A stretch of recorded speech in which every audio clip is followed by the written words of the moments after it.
estamos aqui nessa noite, reunidos, para experimentar a vinha de Montes Claros. A cachaça do tio Zé. Olha só, para não falar que a cachaça é fraca, vamos servir aqui o povo. Ó, essa cachaça é de tio Zé. Eu vou pôr uma dose para cada um e uma dose pro santo. Uma dose para cada um, uma dose pro santo.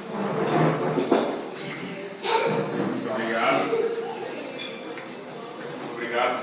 Essa é do santo. Esse é o santo aqui, ó. Esse é o santo.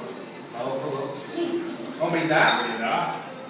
No 3. 1, 2, 3. Essa é do tio Zé. Agora a do santo. Minha Nossa Senhora! Da carroça quebrada. Cuidado. Tio Zé. Tio falou que era 19%.